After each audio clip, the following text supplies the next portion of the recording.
Audio Jungle.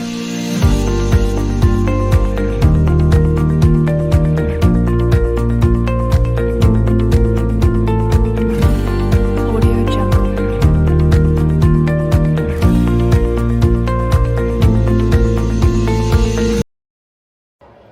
Alhamdulillahirrahmanirrahim. Wa bihi nasta'inu ala umri dunya wa din. Sayyidina wa maulana Muhammadin wa ala alihi wa sahbihi ajma'in. Yang terhormat kepada Kepala UPTD SMP Negeri 2 Wai Jepara, Bapak Haji Jarkoli MPD. Yang terhormat kepada Bapak Ibu Dewan Guru UPTD SMP Negeri 2 Wai Jepara beserta para staf, dan yang kami hormati kepada Bapak Ibu calon guru penggerak angkatan 11 Kabupaten Lampung Timur. Marilah kita panjatkan puji syukur kehadirat Allah Subhanahu wa Ta'ala, karena atas limpahan rahmat dan hidayahnya kita semua dapat berkumpul dalam ruangan ini dalam acara diseminasi budaya positif calon guru penggerak angkatan 11 Kabupaten Lampung Timur dalam keadaan sehat walafiat. Amin Allahumma amin. Sholawat teriring salam tak lupa kita sanjung agungkan kepada baginda Nabi besar Muhammad yang kita nantikan syafaatnya kelak di yaumil akhir. Amin Allahumma amin. Berdirinya saya di sini yaitu sebagai pembawa acara, dan akan saya bacakan tuntutan acara sebagai berikut. Yang pertama, pembukaan. Yang kedua, menyanyikan lagu Indonesia Raya, Mars Lampung Timur, dan Mars Guru Penggerak. Acara yang ketiga, sambutan. Acara yang keempat, presentasi. Acara yang kelima, doa dan penutup. Marilah kita buka acara pada pagi hari ini dengan membaca lafaz basmalah. Bismillahirrahmanirrahim. Untuk acara yang kedua, yaitu menyanyikan lagu Indonesia Raya, Mars Lampung Timur, dan Mars Guru Penggerak.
Itu saja yang perlu saya sampaikan. Sekali lagi mohon maaf karena masih suasana masih. Itu saja yang dapat saya sampaikan. Kurang lebihnya mohon maaf. Saya akhiri. Ihdinas siratal mustaqim. Wassalamualaikum warahmatullahi wabarakatuh.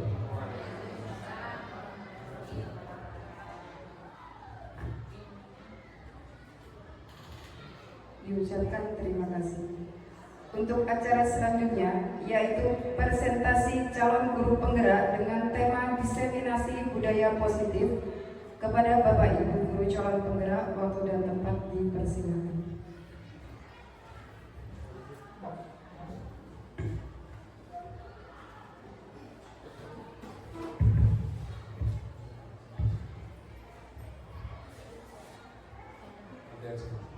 Bismillahirrahmanirrahim. Assalamualaikum warahmatullahi wabarakatuh.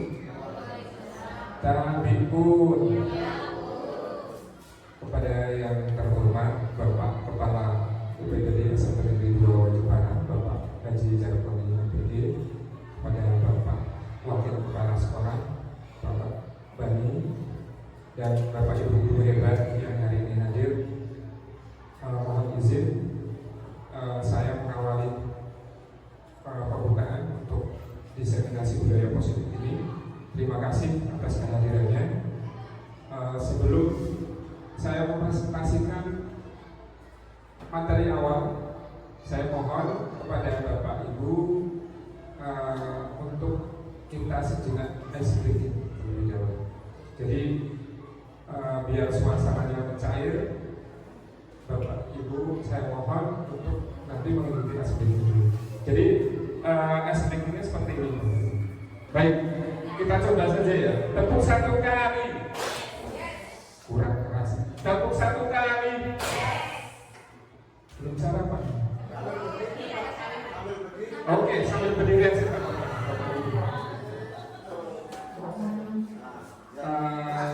Kita coba untuk semangat. Tepuk satu kali. Dua kali. Tiga kali. Satu kali. Satu kali. Satu kali. Dua kali. Oke, terima kasih Bapak Ibu. Ya, Bapak Ibu yang saya hormati, perkenalkan saya adalah Titis Kurniawan. Saya adalah guru di SMP Negeri 1 Mataram Baru. Dan alhamdulillah saya sudah bertugas dari tahun 2009 di SMP Negeri 1 Mataram Baru. Cuman kalau honornya dari 2005 di SMP Negeri 1 Bandar Sentro. Beliau dapat tugas di SMP Negeri 1 Mataram Baru. Bapak Ibu yang saya hormati, izinkan saya untuk menyampaikan diseminasi budaya positif pada hari ini di UPTD SMP Negeri 2 Wajibara. Hal itu berkaitan dengan materi pada modul 1.4 calon guru penggerak. Ya, presentasi yang akan saya sampaikan yaitu perubahan paradigma pendidikan dan disiplin positif. Bapak Ibu yang saya hormati, kira-kira Bapak Ibu pernah tidak di dalam belajar atau dalam mengajar Bapak Ibu menyuruh murid? Pernah? Menyuruhnya seperti apa Bapak Ibu? Dihukum. Iya, dihukum. Terus ada lagi Ibu? Semua hal. Menyuruh dalam segala hal. Pernah? Ya, contohnya apa Bu misalnya? Bagian depan, ambil buku di kelas. Kemudian apakah ada yang pernah mengalami menyuruh murid mengerjakan sesuatu akibat terkena masalah? Pernah? Pernah. Misalkan karena dia pakaiannya tidak rapi, dia harus dimasukkan seperti itu. Atau dia tidak mengerjakan piket kelas, kemudian kita menyuruh. Pernah? Pernah. Nah, pendidikan saat ini itu telah berubah. Jadi apa yang kita lakukan sebelumnya itu mungkin sekarang agak berbeda. Mungkin bisa dilanjutkan. Apa itu perubahan paradigma pendidikan? Perubahan paradigma pendidikan itu merujuk pada pergeseran dasar dalam cara pandang dan pendekatan terhadap pendidikan. Dulu kita berfokus pada metode pengajaran tradisional, contohnya seperti ceramah. Nah sekarang kita harus merubah itu semua dengan cara apa? Dengan cara pembelajaran yang interaktif dan berpusat pada siswa. Terus Mbak, kita coba melihat satu kasus. Contohnya seperti ini. Bapak Ibu menuliskan sesuatu di dalam kertas kecil. Sesuatu itu sangat berharga sekali. Kemudian Bapak Ibu meletakkan di tangan dan menggenggamnya. Pada saat itu teman Bapak Ibu diminta untuk merayu atau membuat genggaman tangan Bapak Ibu itu terbuka. Apa yang akan Bapak Ibu lakukan jika itu benar-benar sesuatu yang berharga? Apa yang terjadi kira-kira Bapak Ibu? Kira-kira Bapak Ibu bersedia tidak melepaskan genggaman itu jika itu berharga? Bersedia, ada yang bersedia, ada yang tidak bersedia. Bapak Ibu, misalkan Bapak Ibu punya emas, biasanya ibu-ibu itu emas, sesuatu yang berharga 10 gram misalkan, kemudian diletakkan di tangan ibu-ibu, kemudian ada tetangga atau teman datang kemudian meminta, tolong dong emasnya dikasih saya gitu. Kira-kira ibu-ibu mau nggak? Nggak boleh dong, nggak boleh kan? Pasti nggak boleh. Nah, sebenarnya hal itu sesuai dengan paradigma pendidikan, yaitu tentang kontrol atau tentang memanage seseorang. Kita lanjutkan. Miskonsepsi tentang teori kontrol. Yang pertama, ilusi bahwa guru itu mengontrol murid. Selama ini kita masih berada pada ilusi tersebut, bahwa guru itu selalu bisa mengontrol murid. Yang kedua, ilusi bahwa kritik dan membuat rasa bersalah itu menguatkan karakter. Contohnya seperti tadi, saya berada di halaman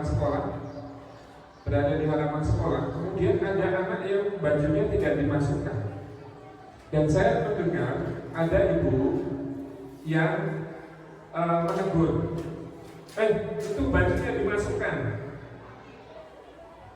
Itu bajunya dimasukkan, ayo dimasukkan. Nah, itu adalah salah satu kritik terhadap siswa. Itu merupakan salah satu miskonsepsi juga dalam paradigma pendidikan. Membuat rasa bersalah itu menguatkan karakter. Kemudian berikutnya yaitu penguatan positif itu efektif dan bermanfaat. Bapak Ibu, tidak semuanya pujian terhadap anak itu bisa memberikan dampak yang positif. Kadang pujian itu juga bisa memberikan dampak negatif. Contohnya, anak itu akan berbuat jika dia itu diberikan pujian seperti itu. Ilustrasi berikutnya yaitu bahwa orang dewasa berhak memaksa. Di seluruh klinik lapangan, seluruh push up, ada yang ditendang, itu sebenarnya nggak boleh, karena itu merupakan sebuah punishment atau hukuman. Nah, ini tadi yang saya bilang adalah konsep-konsep yang salah tentang stimulus respon. Baik, ini menurut Stephen R. Covey, pada stimulus respon seolah-olah orang lain dapat kita kontrol, dapat kita kendalikan, sehingga kita dapat merubah seseorang menjadi apa yang kita inginkan. Jadi kita paradigma yang terdahulu, kita seolah-olah ini bisa mengontrol orang lain. Tetapi terus muncul teori kontrol yang bertolak belakang, bahwa sesuatu yang sedang kita kontrol sebetulnya tidak dapat kita kendalikan, karena yang dapat mengontrol adalah dirinya sendiri. Artinya seperti ini, murid itu sebenarnya tidak bisa kita kontrol, karena murid itu punya kemerdekaan sendiri dalam dirinya. Dia itu mau melakukan sesuatu karena dia membuka diri untuk dirinya dikontrol oleh guru. Baik, ini adalah perubahan paradigma stimulus respon dan pendekatan teori kontrolnya. Di stimulus respon kita mencoba mengubah agar orang berpandangan sama dengan kita. Kalau teori kontrol atau pilihan, kita berusaha memahami pandangan orang lain. Jadi kalau ada anak bersalah, kita tidak boleh menjudge atau menghakimi bahwa dia itu salah di mata guru lain. Tetapi kita harus melihat atau memahami cara pandang murid itu beralasan tentang apa yang dilakukannya. Perilaku buruk dilihat sebagai suatu kesalahan, padahal itu belum tentu. Karena semua pasti memiliki tujuan. Orang lain bisa mengontrol saya, hanya Anda yang bisa mengontrol diri Anda. Pemaksaan ada pada saat bujukan yang gagal. Jadi setelah kita membujuk siswa untuk mau mengikuti apa yang kita mau, kita akan cenderung memaksa jika itu ditolak. Model berpikir menang dan kalah. Untuk yang teori kontrol atau pilihan, model berpikirnya adalah sama-sama menang. Jadi perubahan paradigma cara pandang guru itu telah berkembang ke teori kontrol atau pilihan. Jadi kita harus meninggalkan cara pandang kita yang beranggapan stimulus respon. Baik Bapak Ibu, perubahan paradigma tersebut akhirnya mengarah pada satu pokok bahasan, yaitu disiplin positif. Disiplin positif itu nanti akan disampaikan oleh kawan-kawan saya yang ada di depan. Saya hanya akan membahas hal kecil, terutama yang berkaitan dengan disiplin. Disiplin positif dalam budaya kita, makna disiplin yang kita pelajari itu disiplin berarti harus patuh, harus taat kepada suatu peraturan, sehingga kadang-kala kita cenderung untuk tidak nyaman. Nah, disiplin positif itu maksudnya adalah kita memunculkan sesuatu dalam diri kita tanpa adanya pengaruh dari orang lain. Itu disiplin positif.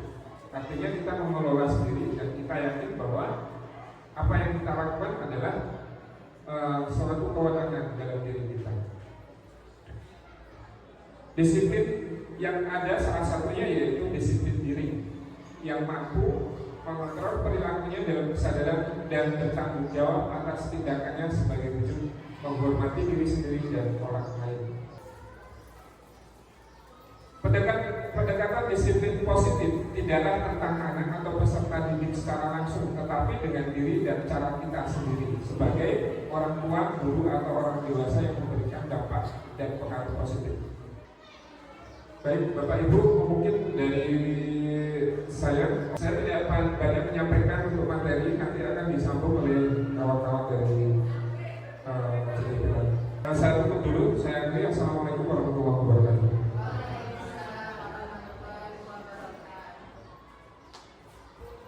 Baik, saya lanjutkan. Terima kasih Bapak Titis. Assalamualaikum warahmatullahi wabarakatuh, Bapak Ibu. Masih semangat semuanya ya Bapak Ibu?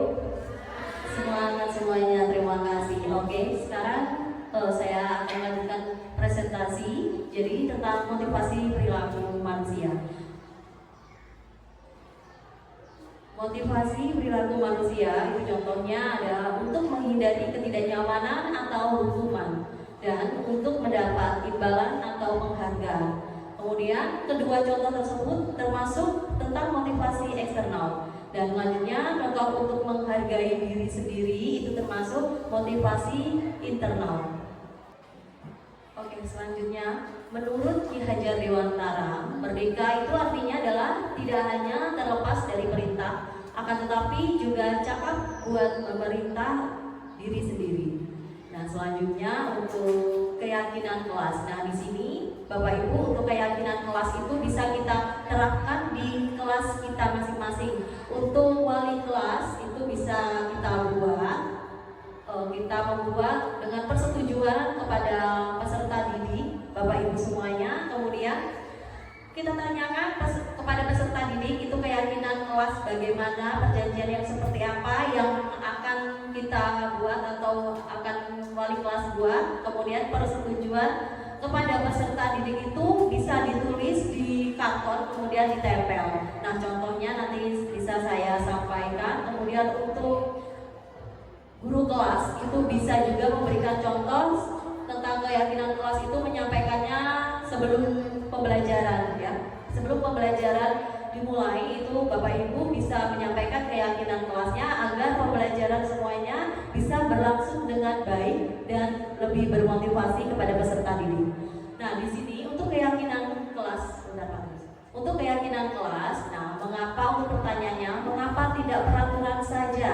Mengapa harus keyakinan kelas? Selanjutnya, yang mana yang merupakan keyakinan kelas? Nah, di sini ada beberapa tentang pilihan tentang keyakinan kelas. Yang pertama, kesepakatan kelas. Satu, itu datang tepat waktu, mengucapkan salam. Nah, ini adalah contoh dari keyakinan kelas yang bisa kita buat di kelas kita.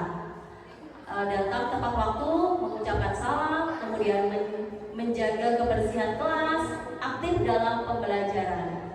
Kemudian kesepakatan kelas, kami guru dan murid akan saling menyayangi, kami murid yang semangat belajar, kami murid yang peduli dengan teman-teman. Nah, ini adalah sebuah contoh dari keyakinan kelas yang bisa kita terapkan di kelas Bapak Ibu nanti. Next, bagaimana membuat keyakinan kelas? Nah, untuk membuat keyakinan kelas itu lebih abstrak dari peraturan, berupa peraturan universal, dibuat dalam bentuk kalimat positif. Kalimat positif itu tidak boleh, contohnya tidak boleh menyebutkan kata jangan dan tidak. Contohnya misalnya jangan ribut, jangan menyontek. Nah, Bapak Ibu itu bisa menyebutnya dengan anak-anak lebih sopan dan baik mengerjakan tugasnya masing-masing. Nah, jadi tidak boleh dengan kata jangan atau tidak. Selanjutnya, sedikit saja agar mudah diingat, itu sesuai dengan kondisi kelas dan sekolah agar mudah diterapkan. Jadi untuk kata-kata yang lebih bisa dimengerti, contohnya tadi ada tidak boleh mengatakan jangan ribut, jangan berjalan-jalan di kelas. Itu bisa kita lakukan dengan tetap tertib di kelas, tetap sopan santun dengan guru, supaya kita belajar di sini selesai sampai akhir nanti dengan baik dan tertib.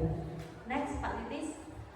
Tentukan keyakinan dari peraturan-peraturan berikut. Adapun di sini menentukan keyakinan dari peraturan-peraturan, ada selalu kembalikan buku ke tempatnya. Nah, di sini contohnya selalu kembalikan buku pada tempatnya, itu merupakan tanggung jawab. Nah, di sini ada contoh ya, contoh kemarin saya lakukan di kelas saya. Kebetulan saya wali kelas 81.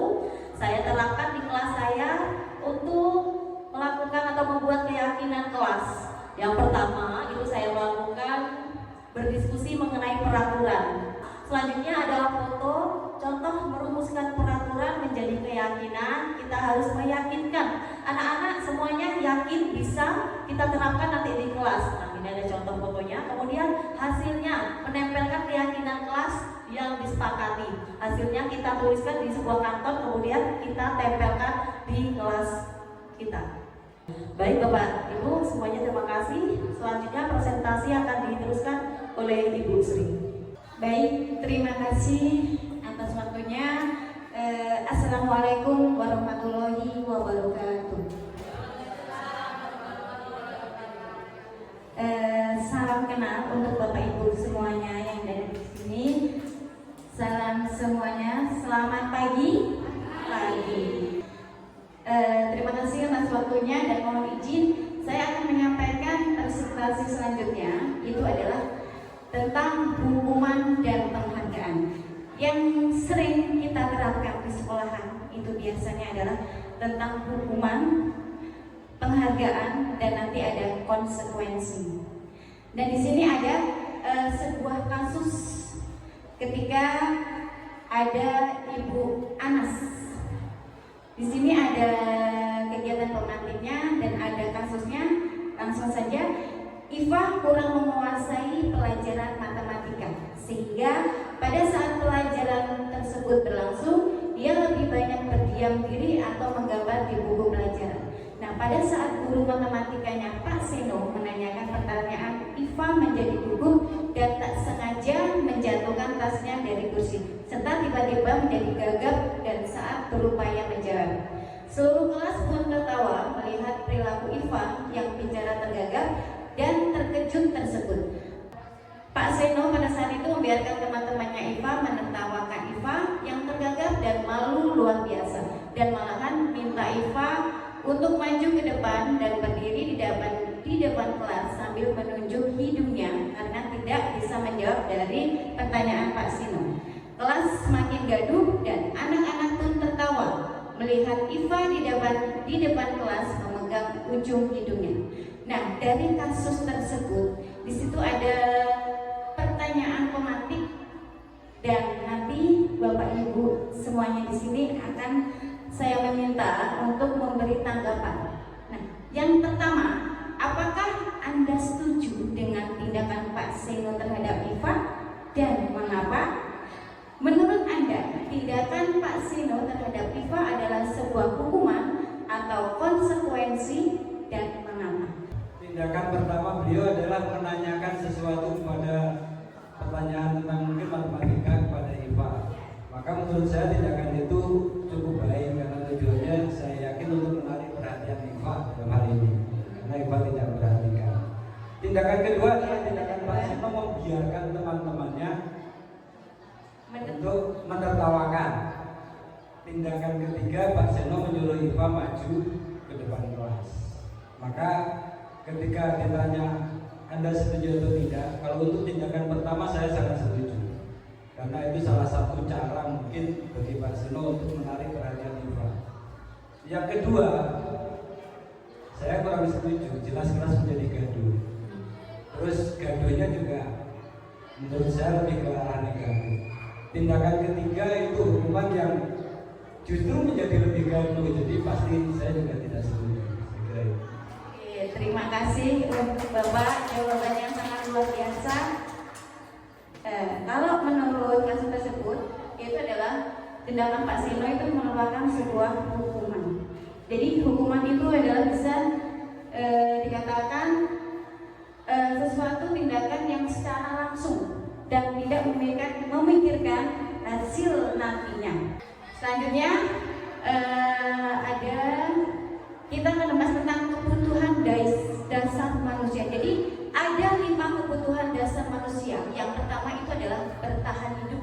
Pasti setiap manusia itu pasti akan merasakan bertahan hidup. Yang kedua, kasih sayang. Kasih sayang dari keluarga, dari sesama, itu yang paling utama. Terus yang ketiga ada penguasaan. Selanjutnya ada kebebasan dan kesenangan. Yang 5 kebutuhan dasar ini yang harus kita miliki semuanya. 5 kebutuhan dasar menurut Dr. William Glasser dalam choice theory. Yang pertama adalah kebutuhan bertahan hidup. Itu misalnya kesehatan, rumah, dan makanan. Kebutuhan biologis seperti proses reproduksi. Yang kedua ada kasih sayang dan rasa diterima.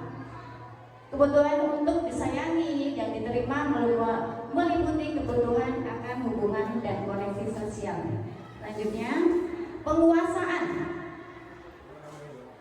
Penguasaan ini adalah bisa membuat perbedaan, bisa membuat pencapaian, kompetensi diakui dan dihormati. Selanjutnya ada kebebasan.